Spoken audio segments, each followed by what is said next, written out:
All righty. The date, October 17th, 1925. The time. It wasn't Monday Night Football, I can tell you. It actually was Saturday, October 17th, 1925. Keep that in mind. The time, afternoon, 1 o'clock, 12 o'clock, somewhere around there. It wasn't Sunday night, Thursday night, or Monday Night Football, I can tell you that. The teams, the New York Giants at the Frankford Yellow Jackets. The place would be the dreaded Frankfurt Stadium. There you go, right? Frankfurt Stadium, also known as Yellow Jacket Field for the Frankfurt Yellow Jackets, right, was a football field in Philadelphia, Pennsylvania that was the home of the Frankfurt Yellow Jackets football team of the National Football League, which predated the Philadelphia Eagles. I'm going to go over that in just a moment or so here. The stadium, located at Frankford Avenue and Devereux Avenue, was the Yellow Jackets' home from 1923 through 1930. However, on July 27, 1931, a fire caused major damage to the structure, forcing the Yellow Jackets to play their remaining home games at the Baker Bowl and the Municipal Stadium before disbanding during the 1931 season. The site was purchased in 1933 by Franklin Legion Athletic Association, who demolished the structure to build the Franklin Legion Athletic Field. When the Franklin Legion reorganized as the Northeast Philadelphia AA later that year, the stadium's name was changed to Yellow Trojan Field. As of 2017, yeah, hard to believe this one. It's not a Wawa or Walmart, but as of 2017, a Dollar Tree store and row houses occupy the site. So a Dollar Tree, yeah, they're all over the freaking place. So it's no longer in existence, but Frankfurt Stadium was opened in 1923 and demolished because of a fire on July 27, 1931. I mean, if you go to Wikipedia and type in Frankfurt Stadium, it's nothing special. Let me tell you what, once again, it's nothing special. It's, the football field is there. And on either side, there's whatever, basically looks like from end zone to end zone, there's stands, I don't know, maybe there's 50 rows of stands on both sides, all the way going up, maybe, I don't know, 30, 40, 50, and looks like there could be some, I'm not sure if there's stands in the back of the end zone, maybe a makeshift kind of stand or something, but I mean, it doesn't hold a lot of people, I can tell you that much. And once again, it is nothing special at all. But there's an aerial view of it, and it looks like there's a football game being played there at the time. But I mean, it is nothing special at all. And as I said, it was the home of the Frankfurt Yellow Jackets. 1925. Let's see, the Frankfurt Yellow Jackets. 1925, the Chicago Cardinals won the championship with a record of 11-2-1, I believe it was. Oh, there we go. 11-2-1. The Frankfurt Yellow Jackets, they came in just behind the Giants. But this year, the Frankfurt Yellow Jackets played 20 games. The Giants only played 12. That was the interesting thing about it back then. There was no set schedules. Let's see. For instance, the Duluth Kellys played 3 games. The Rochester Jeffersons played 7. The Milwaukee Badgers played 6. The Duluth Kellys played 7. The Dayton Triangles played 8 games. The Hammond Pros played 5 games. Canton Bulldogs played 8. The Giants played 12. And the Frankfurt Yellow Jackets played 20 games. But as I said, the Chicago Cardinals, they were first. They were record of 11-2-1. They wound up winning. There's also a story that goes with that, where a lot of people think in 1925, the Pottsville Maroons kind of got kicked out of the league for playing a game, but that's another story another time. A lot of people believe in 1925 that the Pottsville Maroons won but it was awarded to the Chicago Cardinals. But however, in 1926, the Frankford Yellow Jackets, they would win. So they were 13-7, not too good.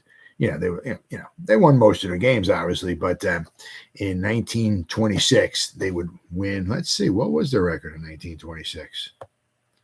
Let's go to the next season here, 1926. Frankfurt Yellow Jackets with a record of 14-1-2. So they played 17 games in 1926. So they won. They won the whole kit and caboodle. So, I mean, they weren't too bad of a team. I mean, they weren't that great in 1925, but this was the Giants' second game of the season. They had played the week before. So this is Saturday, October 17th. So the Giants played on Sunday, October 11th. They played the Providence Steamroller. The Giants went playing in Frankfurt here, right? So they took a train down from New York down to Philadelphia. Let's see here. This is the Giants' second game.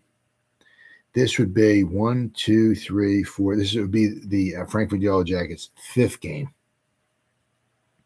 So they didn't all start at the same time. They don't end all the same time. They don't play the same teams. They don't play the same, they don't play the same amount of games. It's just weird. Very, very weird. That's just the way it was. But in 1925, there was 20 teams. 1926, there was 22 teams. 1927, there was 12 teams. Every year, there was a different amount of teams. Every year, almost like the first 10 years or so, somewhere around there, was almost like a different amount of teams every year. It was just crazy because a lot of it was teams couldn't stay afloat financially. So they really, really had to suffer. They really suffered. But I mentioned this is Saturday, and one of the reasons why the Frankfurt Yellow Jackets, they played so many games. They said they played 20 games. Right? So you guys nowadays complain about playing 17 games. It's a long season. But they played 20. But the reason why they had to play 20 was because when they played their home games, they had, I'm going to go over this in just a minute, there was the blue laws in Pennsylvania back then. And so they couldn't play at home on Sundays. So they had to play their home games on Saturday. And what they did quite often was they would, guys complain nowadays about playing Sunday and then playing Thursday. And guys complain nowadays and they only play offense or they only play defense. And they play Sunday and then they got to play Thursday. And guys complain about that. Well, guys here played offense and defense. And here they played games back to back. They played games Saturday and they played games Sunday. And that's what happened here. Quite often, let's see here. The Yellow Jackets, let's see. The Yellow Jackets, just this season, I'm just going to go. They played October 10th and 11th. They played October 17th and 18th. They played November 7th and 8th. They played November 21st and 22nd. They played November 28th and 29th. And they played December 12th and December 13th. So 1, 2, 3, 4, 5, 6. 6 times they played back-to-back games. 6 times during this season, the Frankfurt Yellow Jackets played Saturday, then they played Sunday. And the guys who played Saturday played 60 minutes, and then they wanted to play on Sunday for 60 minutes. So, and they got paid like pretty much nothing. Unless they were star, they were star, depending on who they were. But some of them, I said, like Jim Thorpe for the Giants, you got paid $200 to play a half. Other guys might have made a couple $1,000 if they were a real good star. They might have made a few $1,000s. Other guys might have made like $50 to $100 a game. But then again, $100 back then was good money, and this was not their full-time job. So they worked, and then maybe if they worked, they played 2 games, they might have made $100, $200 for back then. Once again, $200 is pretty good money. But I said quite often, they wind up playing home, and that's what happened with the Giants and the Frankfurt Yellow Jackets. They played in Frankfurt. Giants played in Frankfurt Saturday, October 17th. The next day, Sunday, October 18th, they played in the Polo Grounds. So they played 2 games, and unfortunately for the Giants, they wound up losing both of them. Giants started off the season 0-3 in 1925. However, they played 12 games. They started off 0-3, but they finished 8-1 in the final 9 games, and their only loss was a game which was at the Polo Grounds against the Bears. There was over 70,000 people. It was because Red Grange was there. And we're going to go over this game. Yeah. Let's see. I mean, it's like the second to last game of the season for the Giants. The Bear game. Yeah, second to last season. So when we get to the Giants, let's see here. Their 11th game, because they're 8-4. When they get their 11th game, we'll go over that. It's the Red Grange game, which might have just possibly the game played on Sunday, December 6th at the Polo Grounds against the Bears. That game might have just possibly saved the Giants' existence. Period. So, but we'll go. That's another story when we get there. I don't want to get too carried away here and all that. But yeah. So the Giants. This is their second game of the season. They traveled to Frankfurt. So let's see here. So we got. We're at the Blue Laws. Blue laws, also known as Sunday laws, are laws restricting or banning certain activities on specified days, usually Sundays. The laws were adopted originally for religious reasons. So, blue laws commonly ban certain businesses and recreational activities on Sundays and impose restrictions on the retail sale of goods and consumables, but particularly alcoholic beverages. The laws also place limitations on a range of other endeavors, including travel, fashions, hunting, professional sports, stage performances, movie showings, and gambling. So, in the Yellow Jackets, they usually, let's see here, I know they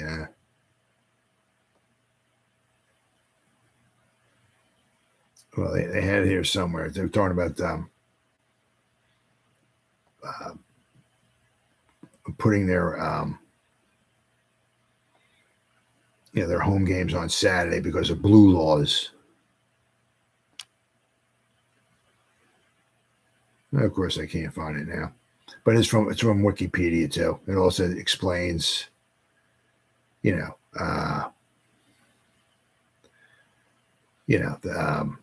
talks about the different seasons for the Frankford Yellow Jackets, but also talks about the blue laws and why they had to schedule their home games on Saturday.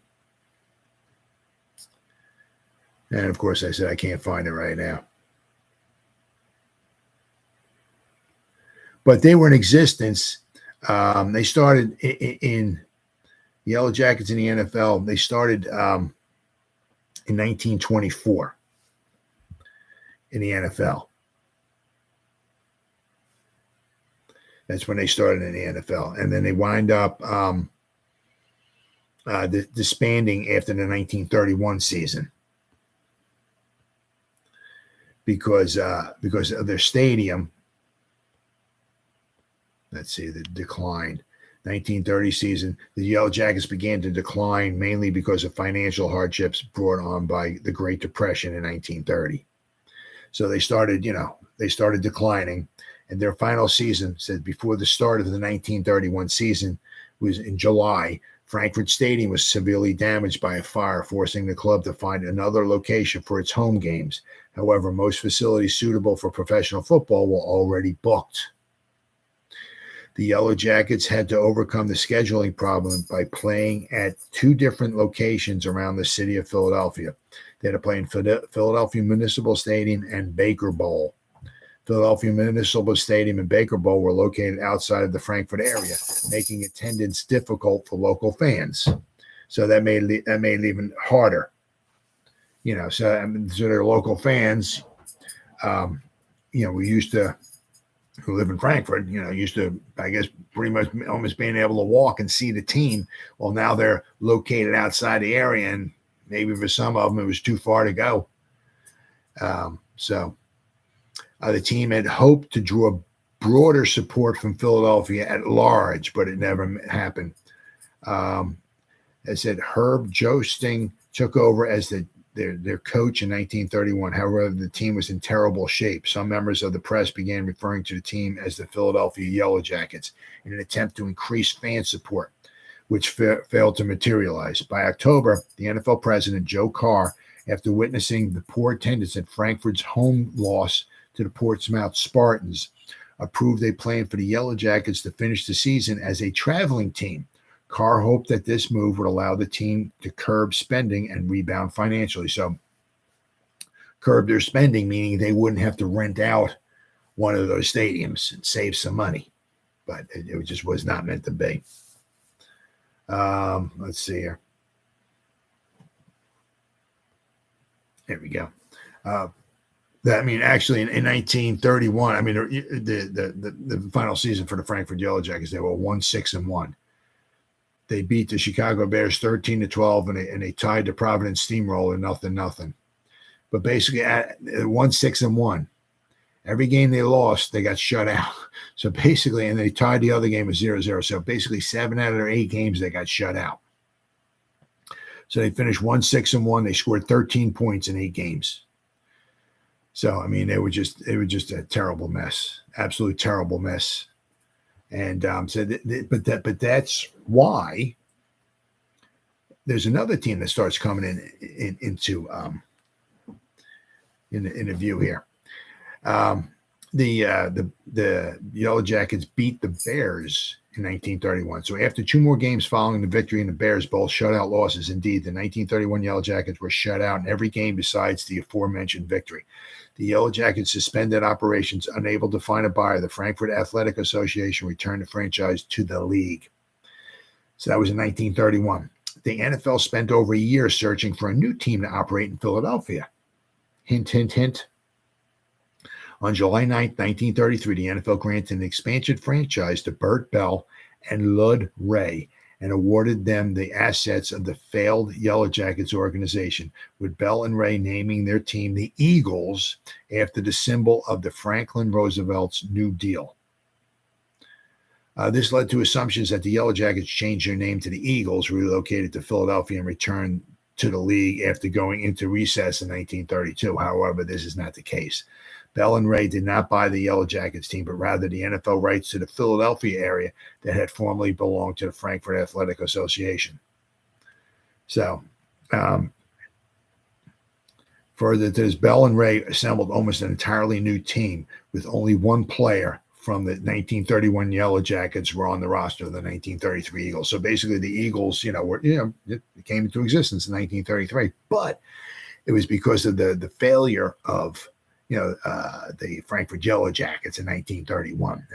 However, if the Frankfurt Yellow Jackets had still been able to, stay afloat financially, they'd still be in the league, and the Philadelphia Eagles probably wouldn't be here, quite possibly, because they were looking for somebody in the Philadelphia area. Now, the Eagles came in 1933, right in the middle of the Depression, and somehow they made it work. So good for them. And of course, we know the Eagles are still here.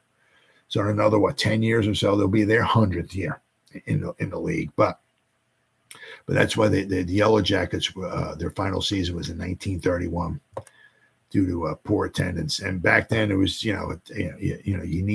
needed attendance back then. That was absolutely huge, absolutely huge. And so that's why a lot of teams, couldn't afford to stay afloat back then. So let's see what we got here. All right, so the New York Giants here. Now here we got the Giants in this game here. Was played Saturday, October 17th at Frankfurt Stadium. It says here, this is on Pro Football Reference, that the attendance was around 15,000. Yeah, around. So it's tough to say. But the Giants lost this game 5-3.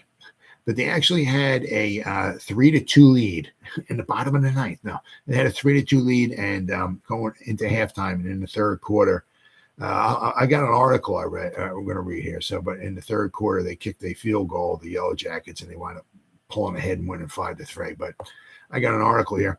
But it's interesting to note that the first two games, just to go to show you how times have changed and everything. The first two games that the Giants had in their existence, there's no note of it in the New York Times or the New York Daily News. There's no mention of it at all. There's no articles or nothing like that. A lot of it's because they only, if it's out of state or something like that. Obviously, there was no TVs and stuff like that, and all whatever. You're not going to fly somebody there or whatever. So they only, the local papers only had so much information. So in the papers in New York, there was no mention of the Giants losing 5-3 to the Yellow Jackets. So I had to find the Philadelphia Inquirer. Thankfully, they had an article of the Yellow Jackets beating the New York Giants. So I wind up finding that, and that's what I'm going to wind up reading from. But let's see here, the Yellow Jackets here.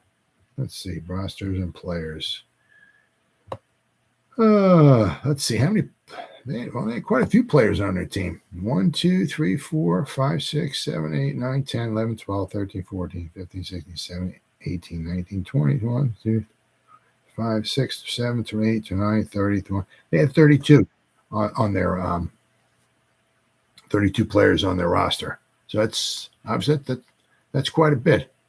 But I mean, also, of course, keep in mind, guys got injured. Some guys only played, part of the season.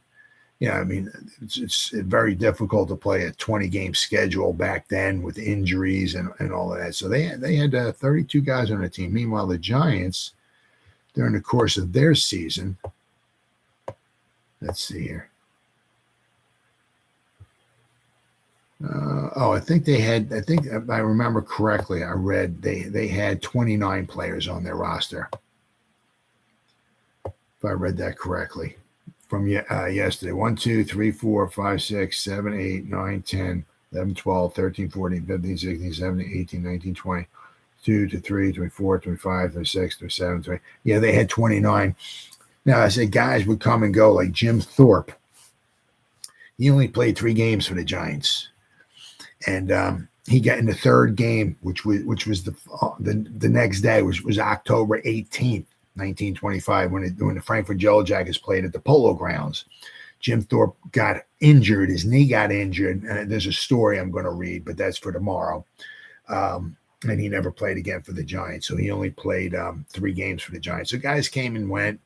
For the Giants, let's see, one guy played 3 games, one guy played 2 games, and somebody else, Jim Thorpe, played 3 games. Another guy, Earl Potiger, played only 2 games. But interestingly enough, Earl Potiger was the Giants coach in 1927 and 1928.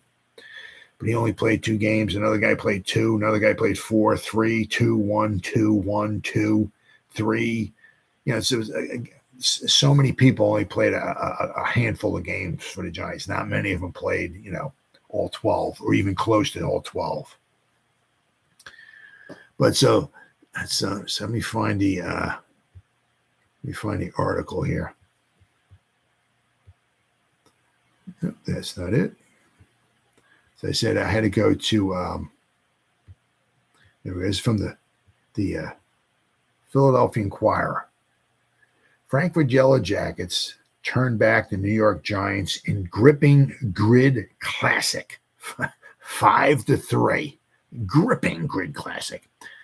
Let's see, Bayman's Behmans. Bayman's placement, meaning field goal, wins for Jackets. A majestic boot from 40 yards, from the 40-yard mark, snatches victory from Bob Folwell's All-American aggregation. Final score 5-3. So Bob Folwell is the head coach of the Giants for the 1925 season. And the All-American basically is referring to the New York Giants. All right, so here's the article from October 18th, 1925. So that this is Sunday, October 18th, 1925, obviously, because the newspaper sort of refers to something that happened on October 17th, 1925. So, and you gotta bear with it here. I mean, what am I saying? I'm not an English major, not like that, but the way they word some of this stuff back then is a little different than the way it is worded right now. I mean, actually, you look, we were 1923. This was 1925, so we're going back 100 years. But so as I read this, just bear that in mind, okay? Embossed in rich scarlet and blue hues, as befits an All-American 11. The New York Giants held no terrors for the Frankfurt team as the Yellow Jackets assumed a victorious pose 5-3 yesterday in a National League clash at Frankfurt Avenue and Devereux Streets, or in other words, Frankfurt Stadium. And 15,000 people swept into the Yellow Jacket Stadium to see Gay Chamberlain's 11 vanquish the haughty Knickerbockers from Neth, the shade of Coogan's Bluff, for the sweetest conquest of the year. That a well-drilled 11 in which individual performance is sacrificed on the altar of team play can beat a team composed of stars was decisively proven by the lads from up Elway yesterday. They beat them by 2 points. It sounds like the Frankfurt Yellow Jackets massacred them. But once again, this is the first 3 scores the Giants gave up in the 1925 season were all special teams blunders.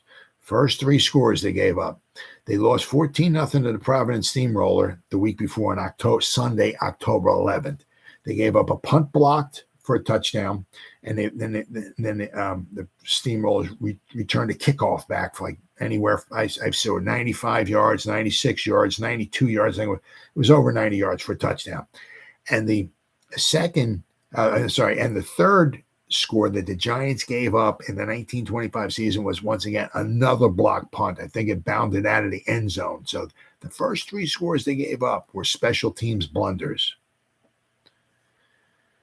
The Yellow Jackets held the ball in the invaders' territory throughout most of the game, and only the stubborn and adamantine defense presented by Coach Bob Folwell's team when Frankfurt held the ball within scoring radius prevented several Yellow Jackets pointers. Frankfurt scored a safety in the first period, only to have the lead snatched from the Hornets by a drop kick from the talented boot of Matt Brennan, standing on the 15-yard line in the second period. So the Giants were up 3-2 at halftime, and in the third period, that's when the Frankfurt Yellow Jackets kicked the field goal, and there was no scoring in the fourth quarter. Bayman's toe wins the game. In the clever and deadly toe of Captain Russ Bayman. I'm sorry. It's hard to read some of this print here. Victory lurked for the Yellow Jackets after he and Welch had fooled several attempts. Foozled? F-O-O-Z-L-E-D. Foozled? Several attempts to score via the field goal and placement route. Russ dropped back on his 40-yard mark in the third period once again to attempt a placement boot. So 40 yards back then was a long way, especially if it was a drop kick. The leather came back in beautiful spiral to Les Hawes, former Dartmouth from Springsteen, once a Lehigh gallant. Oh my goodness. Hawes dropped the ball to earth, and Beeman calmly, with nonchalant befitting a youngster kicking a pigskin against his back fence, swung his boot. The leather rose sure and true and fled to the goal through the goalpost. It wavered slightly just as the bar was reached, clearing the wood by the margin of just a few inches. So the game-winning field goal was reached by just a few inches. Had a few inches shorter, would have bounced out. The Giants would have won 3-2. Everybody realized that the drop kick had snatched victory from the very jaws of defeat, that a certain New York victory had been transmuted by Bayman's magic alchemy into a Hornet triumph. That happened in the third quarter. Guy kicks a field goal in the third quarter, and of course, they win. What happened? What about the rest of the fourth quarter? Right. The ranks of the Yellow Jackets, which were beginning to filter with the passing of Gay Chamberlain from the game, the latter being out on his feet, having given forth his last ounce of energy, now braced, and the Giants never again really threatened. In a desperate fury, once might of a last-minute try for victory, New York carried the ball from midfield to Frankford's 20-yard line on a continued and uninterrupted drive for a touchdown, a score that meant the game. But on third down, with 6 yards to go, Johnny McBride, who once upon a time strove for the glory of Syracuse University, retreated as if he was going to try a forward. Dick Alexander, Gotham center and erstwhile Yellow Jacket, sent back a miserable toss, and McBride was knocked for a loss of 19 yards. Oh, jeez. Thorpe, the famous,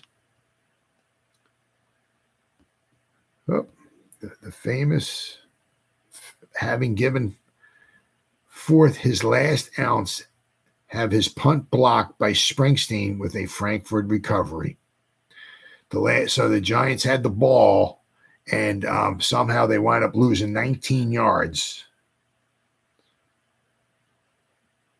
From the snap back from center, it was a miserable toss, and McBride, who was knocked for a loss of 19 yards. So they had the ball around the 20-yard line. Well, actually, it was even close. They got down to the 20, and with third down and 6 to go. So I guess they got down to the 16-yard line, right?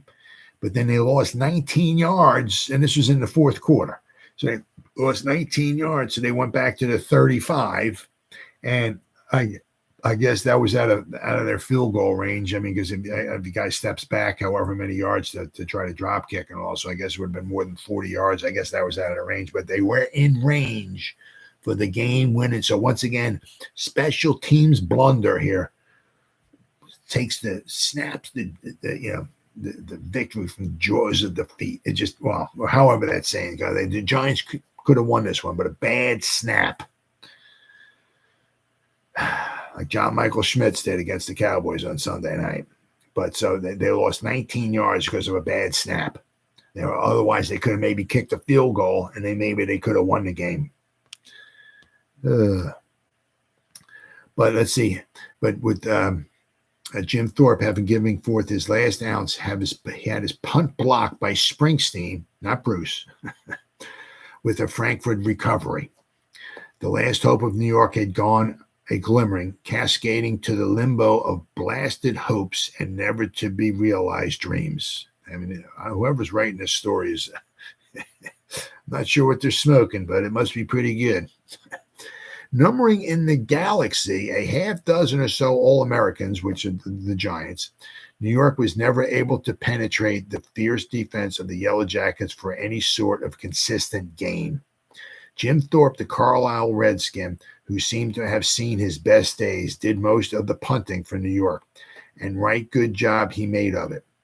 Milstead of Yale, a member of the Walter Camp's last All-American team, shone resplendent for the Giants, but such former greats as Bomer, the Vanderbilt, and Heine Benkert of Rutgers, and Brute Carney, Navy player, were only ordinary performers. So I guess the Giants did not really shine very well in this game. Here it says, Holman shines for Jackets. On the other hand, the unsung and unheralded Babe Holman of Lehigh, who played a bang of a game in the first half before he was replaced by Hawes as George Sullivan went to halfback, brought the crowd to its feet several times in acclaim of his sterling broken field performance. Tex Hammer, former Penn captain, was the same reliable player all afternoon, sharing the laurels with Welsh, the big guard. In the first period, in an effort to score, Fitzke tried a drop kick from his 45-yard line. Wow, it went wide of the post. Shortly afterwards, when the Hornets again had the ball in scoring range, the Idaho battering ram missed another drop kick.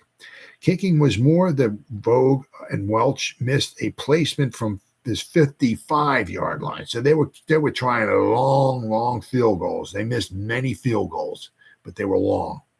Late in the first period, Guy Chamberlain blocked Thorpe's punt from his 10-yard line and fell on it behind the line for what seemed to be a touchdown. But before the game, both teams had decided to count pigskins which touched the bleacher fence in close proximity to the goalpost, either a touchback or a grounded forward. In this instant, it was a touchback, and the Yellow Jackets reaped only 2 points instead of 6. So, I mean, actually, I guess the Giants kind of lucked out because it was a block punt that got landed on the end zone, and I guess they could have got 6 points out of it. But so I don't quite understand his rule. But before the game, both teams had decided to count pigskins which touched the bleacher fence in close proximity to the goalpost, either a touchback or a grounded forward. In this instant, it was a touchback, and the Yellow Jackets reaped only 2 points instead of 6. At the start of the second half, Sullivan took the ball from midfield to his 30-yard line through right tackle. Welch now tried to drop kick from his 45-yard line. It went astray, but shortly afterwards, Bayman came through with his kick that won the game. So they tried many long field goals, like a 55-yard field goal, but the game-winning field goal was a 40-yarder. The Giants kicked I think it was a 15-yarder. Let me pop this up here if I can. 19-25 Giants. I know that the Giants, their score was not far at all. I'm sorry, I do apologize. Their field goal was not very far at all. Let's see, safety, it was a blocked punt. So Jim Thorpe had 2 punts blocked. He had one blocked against the Providence Steamroller, which wound up the guy recovered in the field of play and got it into the end zone for a touchdown. This one, he had another punt blocked, and it wound up being a safety. So Jim Thorpe had 2 punts blocked in the first 2 games. Matt Brennan kicked a 15-yard field goal for the Giants to put them up 3-2 in the second quarter. But then Bull Bayman, Behman, Bayman, kicked a 40-yard field goal. So they tried, apparently, it seemed like they kicked maybe 4 field goal attempts at least. And they wanted, back then, I mean, you're not kicking, the way they do nowadays, you're not kicking 90% field goal percent. I mean, back then, if maybe made 30 or 40%, that would have been pretty good. I mean, it's a lot different of a game back then. The ball was different. They're drop kicking the ball, so it was a little bit of a different game back then. But let's see here. We got for Frankford, their left end was Chamberlain. Their left tackle was Bayman. Hoffman was their left guard. Springsteen, not Bruce, was their center. Welsh was their right guard. Harms was their right tackle. Crowther was their right end. Homan was their quarterback. Hawes, left halfback. Fitzke was their right halfback. Hammer was their fullback. So for the Giants, Nash was their left end. Milstead was their left tackle. Carney was their left guard. Alexander was their center. And that was Doc Alexander, who became the Giants coach in 1926. This is 1925, but Alexander, the center, became the Giants coach in 1926. Williams was the Giants right guard. Bednar was the right tackle. Bomar was the Giants right end. Hendrian was the quarterback. Thorpe was their left halfback. Benkert was the right halfback, and McBride was their fullback. Dropkick Bremen, New York placement was Benin was the dropkick for New York. Bayman was for the Yellow Jackets. Touchback. There was a couple touchbacks. Substitutions. There was a few substitutions. 1, 2, 3, 4, 5. There was like 5 substitutions, basically like the whole game. 5 or 6 substitutions the whole game. So there weren't many guys going in and out.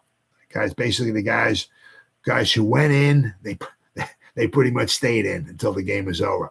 Now with Jim Thorpe, the thing was with him, he played only 30 minutes, and he got paid.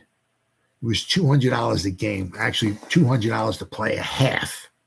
Now,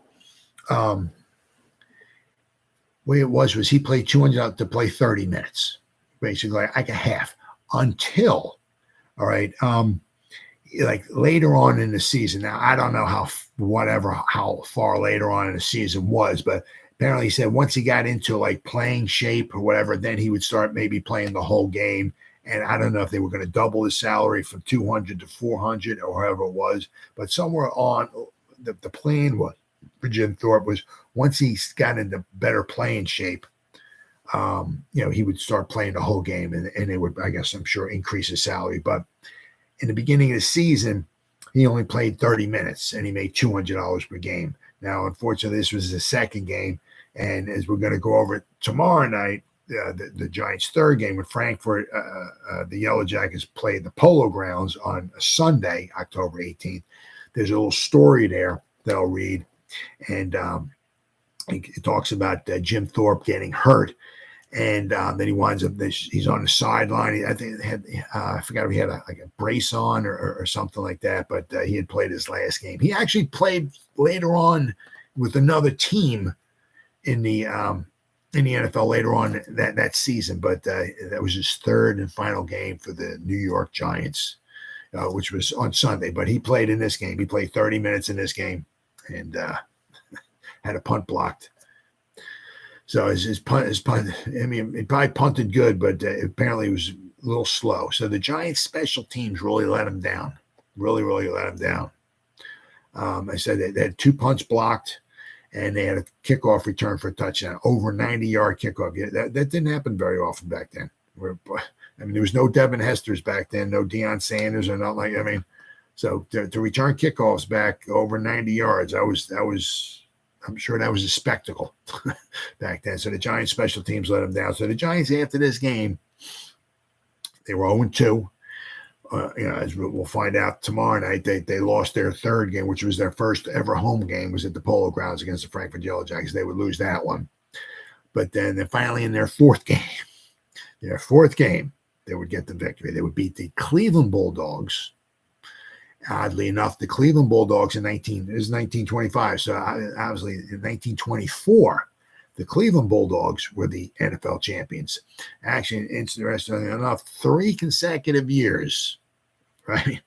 The Bulldogs were champions. It was the Akron Pros, I believe it was, in 1920. They were the champions. The Chicago Staleys, soon to be renamed the Chicago Bears, were the 1921 champions. 1922 and 1923 was the Canton Bulldogs. 1924 was the Cleveland Bulldogs. And as I mentioned, in 1925, the Chicago Cardinals, they wound up winning the championship this year.